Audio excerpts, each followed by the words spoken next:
teman-teman semuanya, pastinya dalam keadaan sehat-sehat saja. Hari ini kita akan melaksanakan pembelajaran ya. Langsung saja kita pembelajaran 3 dan pembelajaran 4 tentang bahasa Indonesia, yaitu komunikasi jarak jauh ya. Jadi kemampuan perkembangan teknologi ya. Kalau di pembelajaran subtema 1 kemarin kita mempelajari tentang teknologi pangan ya, yang subtema 2 kita mempelajari tentang teknologi sandang. Nah, untuk saat ini kita akan mempelajari teknologi komunikasi ya. Teknologi komunikasi yang bisa kita lihat pada saat ini itu sangat banyak ya kemajuannya ya, yaitu berupa HP ataupun telepon ya. Kalian bisa lihat di handphone kalian ya, pastinya kalian memiliki HP masing-masing di rumah ya, apalagi kita belajar jarak jauh seperti saat ini ya. Jadi manfaat ataupun pengaruhnya HP ataupun teknologi itu sangat berpengaruh, sangat kita butuhkan ya. Karena apa? Kalau kita tidak memiliki teknologi komunikasi seperti HP, itu sangat susah untuk melakukan kegiatan ataupun aktivitas kita dalam keseharian. Langsung saja teacher ada pembahasan di halaman 73 di situ tentang komunikasi jarak jauh ya. Jadi pada zaman dahulu ya, manusia untuk berkomunikasi ya dengan jaraknya jauh itu membutuhkan waktu berbulan-bulan bahkan sampai bertahun-tahun ya. Alat komunikasi pada zaman dahulu itu nggak secanggih kayak zaman sekarang ya. Kalau zaman sekarang enak kita ya ambil HP, video call, kita bisa melihat keadaan orang yang kita ajak bicara walaupun jaraknya jauh ya, dari negara lain, dari pulau lain, dari kota lain, kita bisa melihat kondisi mereka sedang apa ya. Tapi kalau zaman dulu nggak bisa ya. Zaman dulu orang untuk berkomunikasi ataupun untuk mengirim berita kabar itu menggunakan macam-macam alat seperti surat ya ataupun lain sebagainya. Jadi kita baca dan diperhatikan. Sejak zaman dahulu manusia saling berkomunikasi jarak jauh dengan menggunakan isyarat ataupun mengirim melalui kurir. Kurir adalah orang yang bertugas membawa dan menyampaikan pesan. Isyarat yang digunakan berupa asap ataupun suara centang, terang yang ditiup. Ya, ada pula yang menggunakan burung merpati untuk mengirimkan pesan. Repot ya, kalau sekarang nggak ada lagi orang yang ditemukan seperti ini lagi. Ya. Setelah ditemukannya listrik, pesan dikirimkan melalui telegram. Setiap huruf dilambangkan dengan sinyal listrik dan dikirim dalam bentuk titik dan garis yang harus diartikan. Pesan yang dikirim pun disebut dengan telegram. Kalian bisa lihat di situ bentuk telegram ya, ada di buku kalian ya. Selanjutnya telepon ditemukan. Mula-mula penelepon akan tersambung dengan operator yang akan menghubungkan dengan orang yang dituju ya. Bentuk telepon semakin berkembang, jangkauan telepon juga semakin luas berkat kabel telepon ataupun yang kita sebut dengan satelit ya. Kita juga dapat mengirim gambar ataupun teks menggunakan mesin faksimili. Mesin faksimili menggunakan kabel dan jaringan telepon.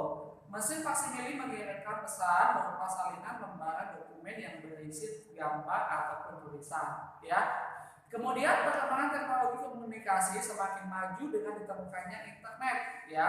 Melalui internet kita dapat berkomunikasi dari manapun dan dimanapun dan kapanpun ya. Dengan internet kita dapat melihat orang yang kita hubungi melalui panggilan video ya. Dengan adanya internet pengiriman informasi menjadi sangat mudah.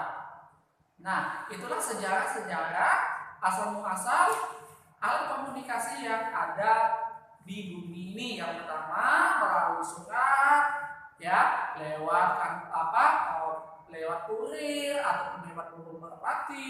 Kemudian ditemukannya telegram. Setelah telegram kemudian ditemukannya telepon. Telepon itu masih menggunakan kabel ya. Kemudian mengirim gambar dengan mesin faksimili. Setelah itu baru ditemukannya internet ya. Manusia zaman sekarang untuk berkomunikasi tidak menjadi kendala walaupun kita jaraknya jauh ya. sejauh ujung dunia tidak jadi masalah ya. Karena kenapa? Karena teknologi komunikasi itu sudah canggih karena dengan adanya ditemukan internet ya. Jadi kita bisa berkomunikasi secara langsung ya, tidak menunggu berhari-hari, berbulan-bulan ataupun bertahun-tahun ya. Kita bisa langsung telepon ya, orang yang kita telepon langsung mengangkat, kita bisa langsung berkomunikasi. Jadi kita langsung bisa tahu keadaan yang sekarang ya. Jadi sangat banyak manfaatnya internet bagi kehidupan kita, alat teknologi komunikasi bagi kita ya. Jadi kita harus saling menjaganya ya. Sekarang kita kebutuhan kita untuk keseharian, kita mau ngapa, kita mau melakukan aktivitas apa, kita tidak bisa, kemudian kita mau belajar, semuanya bisa kita temukan lewat internet ya. Dan dengan adanya internet semua orang bisa mudah ya. Oke, yang selanjutnya kita lanjutkan pembahasan kita tentang sejarah telepon. Kalian bisa lihat di halaman pada buku kalian halaman 78. Di situ ada sejarah tentang telepon, yang akan bacakan sekilas. Telepon adalah salah satu alat komunikasi yang digunakan oleh manusia ya. Dahulu telepon hanya digunakan sebagai alat komunikasi secara lisan. Setelah teknologi semakin berkembang, kini telepon dapat digunakan untuk berkomunikasi secara tulisan melalui pesan singkat. Dengan menggunakan telepon, komunikasi lebih mudah dilakukan ya. Telepon pada zaman dulu berkabel ya, kalian bisa lihat di gambar kalian di buku ya. Telepon ditemukan setelah telegram ya. Telegram diubah menjadi telepon dengan ditemukannya mikrofon dan alat pendengar. Mikrofon dan alat pendengar tersebut terbentuk seperti kerucut ya. Suara yang ditangkap mikrofon diubah menjadi sinyal listrik dan dikirim melalui kabel ya. Bentuk telepon semakin berkembang ya. Mikrofon dan alat pendengar terpisah. Telepon digunakan sambil memutar enkol dan tersambung pada operator yang menghubungkan dengan orang yang dituju. Selanjutnya, bentuk telepon dilengkapi angka. Pengguna telepon memiliki nomor masing-masing ya. Selanjutnya, sebelum telepon genggam ditemukan, manusia menggunakan telepon umum ya. Jadi untuk berkomunikasi biasanya ada telepon umum. Kalau zaman dulu sering kita temui telepon umum di tempat-tempat umum. Tapi dengan adanya teknologi canggih saat ini ya, telepon umum sudah tidak ada lagi, jarang ditemui ya. Setiap orang memiliki HP pribadi masing-masing ya. Telepon umum hanya dapat digunakan untuk sambungan lokal. Telepon umum mulai diperkenalkan pada tahun 1981. Cara menggunakannya yaitu dengan memasukkan uang logam terlebih dahulu. Setelah itu tekan nomor yang akan kalian tuju, tunggu hingga telepon tersambung ya. Jenis telepon umum biasanya antara lain telepon umum kartu ya. Telepon umum kartu mulai diperkenalkan pada tahun 1988. Untuk telepon dibutuhkan kartu yang berisi pulsa seperti pulsa HP ya.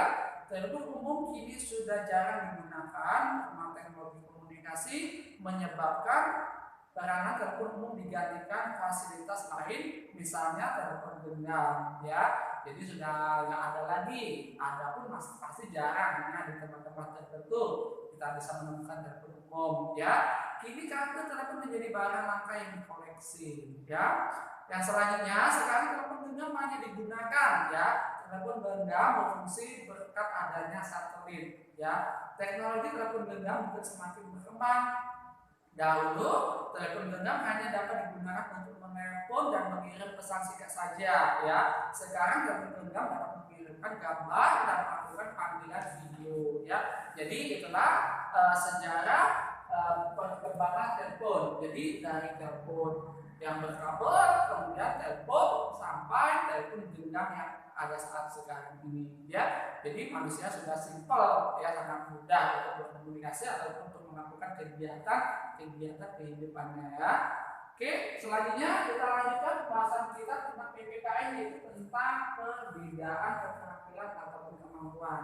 Setiap kita memiliki perbedaan ya. Perbedaan cara berpakaian, perbedaan adat, perbedaan budaya, ya, perbedaan kemampuan kemampuan, memberikan keterampilan dan lain sebagainya. Ya, kemampuan teacher mungkin dalam mendidik, dalam mengajar, karena profesi teacher sebagai guru. Ya, kemampuan kalian apa?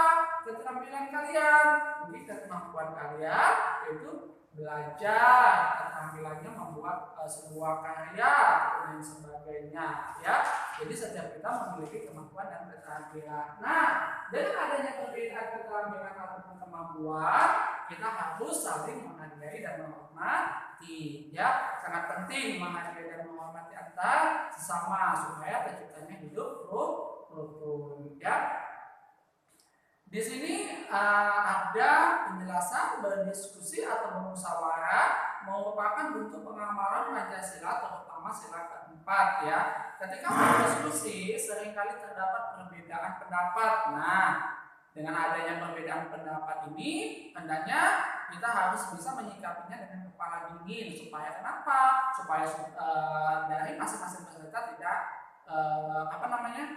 tidak panas ataupun situasinya tidak panas ya, sehingga tidak saling menghujat ataupun tidak saling menyerang. Ya, perbedaan yang ada hendaknya kita tidak dijadikan permasalahan. Kita harus tetap saling menghargai perbedaan pendapat orang lain, karena semua pendapat dalam musyawarah untuk mencapai tujuan bersama. Ya, sama halnya nanti kalau kalian seumpama yang dalam keluarga kalian ingin menentukan suatu tempat rekreasi ataupun suatu tempat kegiatan. Ya, kalau di rumah kalian memiliki perbedaan pendapat dengan adik atau dengan kakak kalian tidak boleh saling mencela, tidak boleh saling mengejek. Ya, kalian harus saling mendukung. Ya, saling menerima masukan-masukan. Ya, karena kenapa? Setiap pendapat yang kalian punya, baik itu pendapat kamu, pendapat adik, pendapat kakak, ataupun pendapat orang tua kalian, yang pastinya memiliki tujuan satu, yaitu untuk mencapai tujuan bersama. Ya. Oke, selanjutnya kita lanjutkan pembahasan kita tentang matematika, yaitu menunjukkan keliling bangun datar. Ya, kalian bisa lihat di buku kalian pada halaman 75. Nah, di sini ada papan tulis. Bisa mau tanya, ya, yang mana sih kelilingnya itu?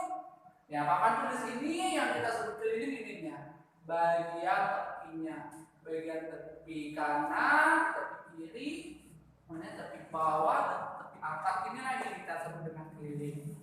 Di sini teacher punya segitiga. Nah, segitiga ini yang mana sih kelilingnya teacher? Kelilingnya adalah yang bagian pinggirnya. Ya, keliling pinggirnya.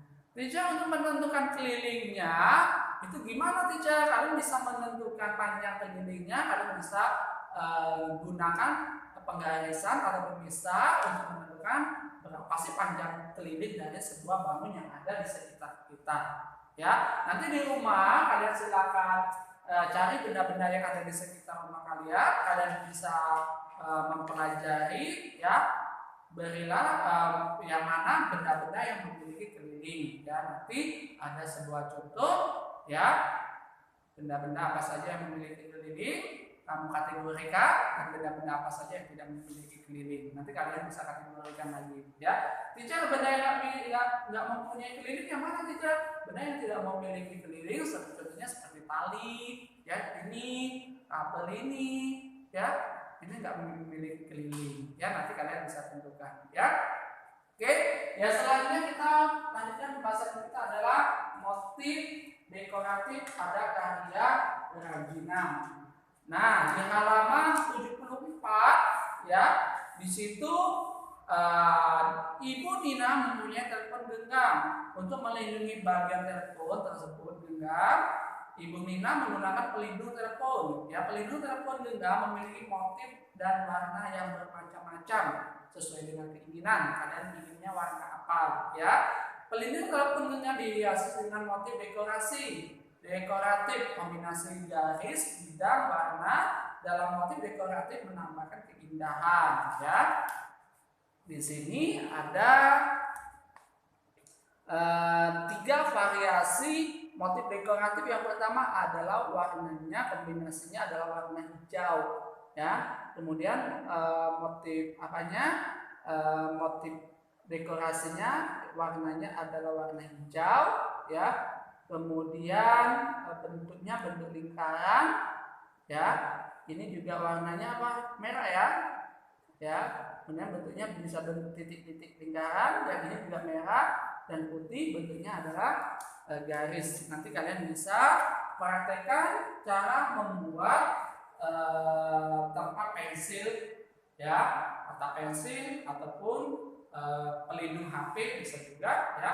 Nanti kalian bisa tentukan, bisa gambar motif dekoratif apa saja yang ingin kalian gambar. Teacher, motifnya boleh hewan enggak? Boleh.